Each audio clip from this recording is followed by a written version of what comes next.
Hello students, welcome to my questions करेंगे जो exams में आते हैं। तो आज हम करेंगे अध्याय 5 चैप्टर 5 खनिज तथा ऊर्जा संसाधन। तो हम शुरू करते हैं। उससे पहले मैं आपको पैटर्न बता दूं भूगोल के कि ये भूगोल में स्पेशली पेपर में 20+ मार्क्स के क्वेश्चंस आते हैं। और क्वेश्चन कितने होते हैं? 8 क्वेश्चंस होते हैं।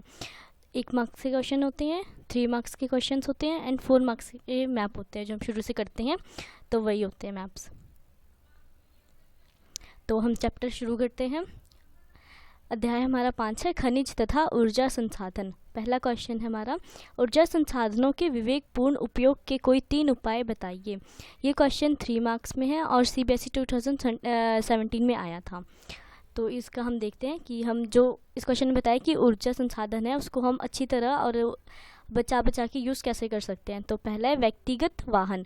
जो व्यक्तिगत वाहन होता है उसे निजी वाहन भी कह सकते हैं कि मतलब अपना पर्सनल जो वाहन होता है वो जिससे हम एक जगह से दूसरी जगह पे जाते हैं की अपेक्षा सार्वजनिक परिवहन प्रणाली का उपयोग करना चाहिए। जैसे कई लोग होते हैं कि अगर उन्हें कहीं भी जाना होता है तो वो अपने वाहन का यूज़ करते हैं, निजी वाहन का यूज़ करते हैं। तो अगर उन्हें कहीं जाना है तो वो बस, ऑटो इस चीज़ का यूज़ करें, ना कि अपनी कोई कार है, बाइक है तो उसका यूज़ करें। तो इसमें यही पॉइंट बताया है कि अगर ऊर्जा हमने बचाना है, ऊर्जा संसाधन बचाना है तो हमें फर्स्ट पॉइंट है अपना वाहन नहीं यूज़ करना है, सार्वजनिक परिवहन प्रणाली का यूज़ करना है जो गवर्नमेंट की तरफ से हमारे लिए है। सेकंड पॉइंट है बिजली के उपकरणों को बंद कर देना जब प्रयोग ना हो। कई लोग होते हैं जब अगर घर में कोई नहीं है फिर भी पंखे चल रहे हैं, AC होता है वो चल रहा है, कूलर चल रहा है, चार्जिंग का बटन ऑन है, तो ये नहीं होना चाहिए। नहीं तो इससे भी ऊर्जा का काफ़ी खपत हो जाएगी, वो ज़्यादा यूज़ होएगा, वो ज़्यादा वेस्ट हो जाएगा। तो उसे यूज़ ज़्यादा नहीं करना है, ठीक है। अगर आप कहीं बाहर जा रहे हैं तो अपने फ़ैन का जो स्विच होता है उसे बंद कर दें, चार्जिंग का जो स्विच है उसे बंद कर दें, और घर में देख ले अगर कोई स्विच ऑन है तो उसे बंद कर दें ताकि ऊर्जा की खपत ना हो, बच सके। और थर्ड पॉइंट है ऊर्जा बचत उपकरणों का प्रयोग करना चाहिए। हाँ, जैसे अभी LED बल्ब आए हैं जिससे मतलब ज़्यादा उससे ऊर्जा नहीं वेस्ट होता है, वो कम ही ऊर्जा में ज़्यादा हमें वो बेनिफिट देता है। तो वो है कि ऐसी जो ऊर्जा कम खर्च करें उन उपकरणों का प्रयोग करना चाहिए, ठीक है, और ऐसा ही करना चाहिए। अब इसका है फोर्थ, ऊर्जा के गैर परंपरागत संसाधनों का उपयोग करना चाहिए। गैर परंपरागत संसाधन वो होते हैं जिन्हें अनवीकरणीय संसाधन भी कहते हैं। जैसे ये प्राकृतिक वन ऊर्जा हो गए, सौर ऊर्जा हो गए, जो गैर परंपरागत हैं।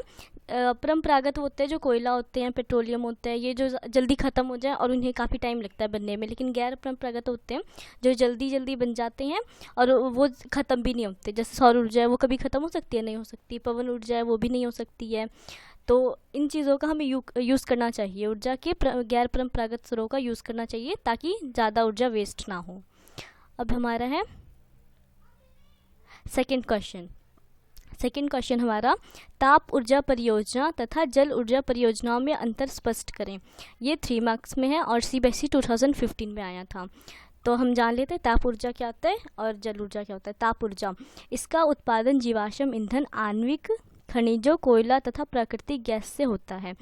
जो ये उत्पन्न होता है, इसका उत्पादन मतलब इसे बनाते हैं या फिर उत्पन्न करते हैं तो जीवाश्म ईंधन, आणविक खनिजों, कोयला तथा प्राकृतिक गैस से होता है। इन सबको मिलाकर ताप ऊर्जा, जो हीट, ताप का मतलब क्या होता है? हीट होता है। तो जैसे जो बनता है उसे बोलते हैं ताप ऊर्जा। तो इन सबको मिलाकर ताप ऊर्जा का उत्पन्न होती है और उसमें उत्पादन किया जाता है। इसका पॉइंट फर्स्ट था। अब है जल ऊर्जा। जल ऊर्जा का उत्पादन भंडारित जल से होता है। जो जल ऊर्जा होता है हम सब जानते हैं, जल से बिजली बनता है। और क्या है बिजली? क्या है? एक ऊर्जा ही है। तो वो जल से उत्पन्न ऊर्जा भंडारित करके उसका यूज़ करना ही जल ऊर्जा कहलाता है। जल को इकट्ठा करना, उससे ऊर्जा बनाना, चाहे वो विद्युत ऊर्जा हो चाहे कोई भी ऊर्जा हो, बन तो रही है ऊर्जा, तो उसे बोलते हैं जल ऊर्जा बोलते हैं उसे, क्योंकि वो जल से उत्पन्न है। तो ये पॉइंट फर्स्ट हो गया। अब ये है सेकंड पॉइंट ताप ऊर्जा का। यह समाप्त होने वाले संसाधन है। हाँ, जो ताप ऊर्जा होती है ये जीवाश्म ईंधन से बना होता है, और जीवाश्म ईंधन कभी ना कभी तो ख़त्म हो ही जाता है, इसलिए ये ख़त्म होने वाले संसाधन है। जल ऊर्जा है, यह नवीकरणीय योग्य ऊर्जा के संसाधन है। जो नवीकरण होता है वो भी यही होता है कि वो भी ख़त्म हो जाएंगे, लेकिन अगर उन्हें अच्छी तरह यूज़ करें, विवेकपूर्ण उसका यूज़ करें, तो ख़त्म नहीं हो सकते हैं। तो ये नवीकरणीय, ये जल्दी ख़त्म हो जाएंगे। और थर्ड है, यह प्रदूषण फैलाते हैं। हाँ, जीवाश्म ईंधन जो होते हैं वो वो प्रदूषण फैलाते ही हैं। अगर प्राकृतिक गैस है तो वो कम ऊर्जा फैलाएगी, लेकिन जो जीवाश्म ईंधन होते हैं, कोयला, पेट्रोलियम, ये ज़्यादा प्रदूषण फैलाते हैं। और इसका थर्ड पॉइंट है, यह प्रदूषण नहीं फैलाते। जल जो होते हैं, जल में कोई जीवाश्म ईंधन तो है नहीं, तो इसलिए वो प्रदूषण नहीं करते हैं। जीवाश्म ईंधन ही ज़्यादा प्रदूषण फैलाते हैं। फोर्थ है इस ताप ऊर्जा का फोर्थ पॉइंट, यह परियोजना किसी भी स्थान पर स्थापित की जा सकती है।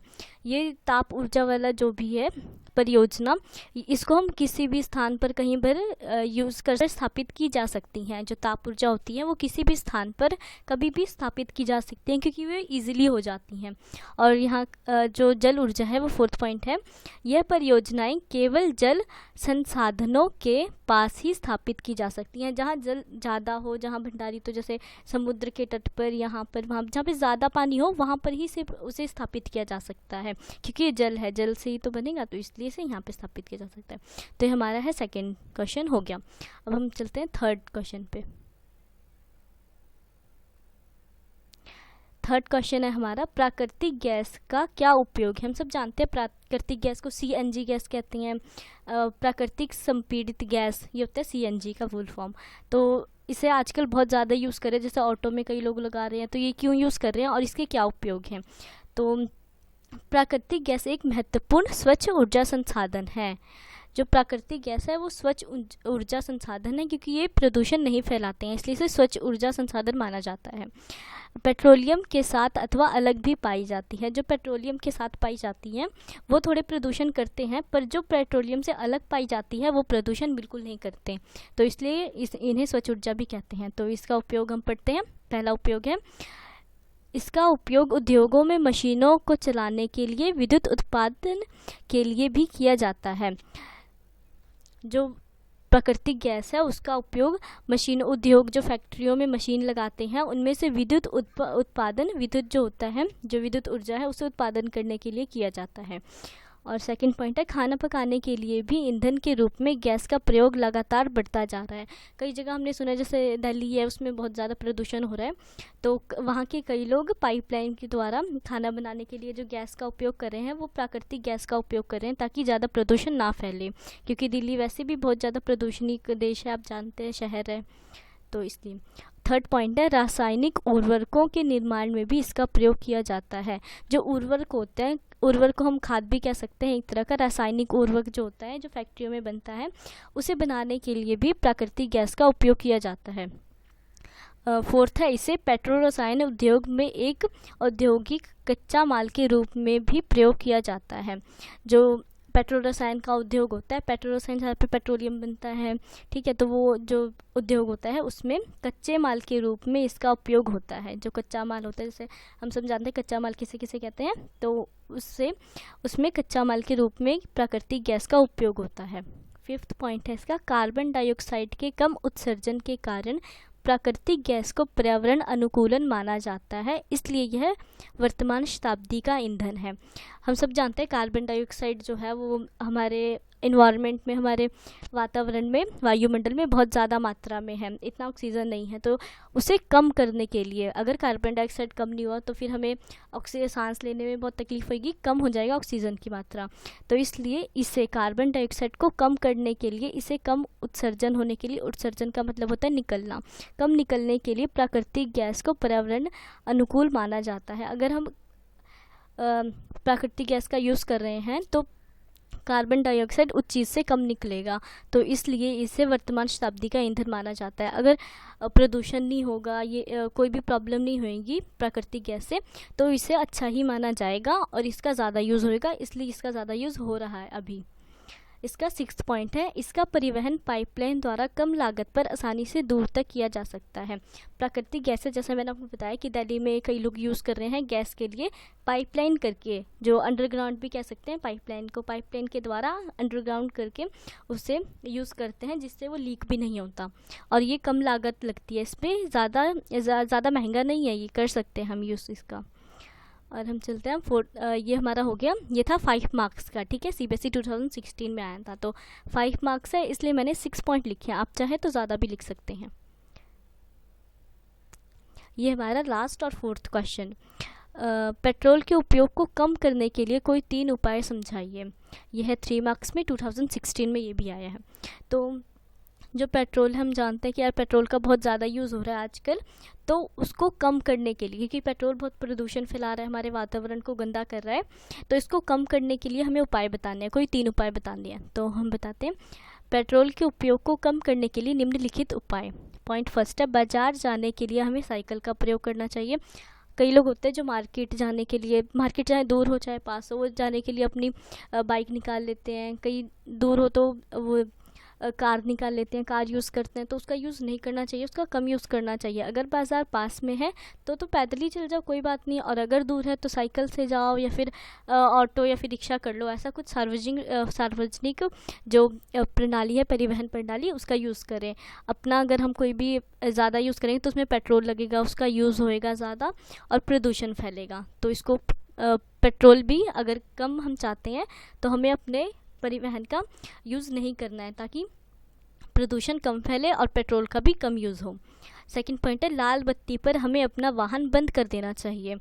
जो ट्रैफिक लाइट होती है उस पर जब रेड लाइट आती है तो काफ़ी लोग अपना इंजन बंद नहीं करते हैं, उसे खुला छोड़ देते हैं, जिससे पेट्रोल कम होता है और प्रदूषण भी ज़्यादा निकलता है। तो हमें अपने इंजन को बंद कर देना चाहिए जब ट्रैफिक लाइट रेड हो तो। थर्ड पॉइंट है, पेट्रोल के स्थान पर प्राकृतिक गैस का उपयोग करना चाहिए। ये सबसे अच्छा पॉइंट और सबसे बड़ा पॉइंट है कि पेट्रोल जहां हम यूज़ कर रहे हैं उसकी जगह हम अगर प्राकृतिक गैस का उपयोग करें तो ना ही प्रदूषण फैलेगा और ना ही पेट्रोल का ज़्यादा यूज़ होगा।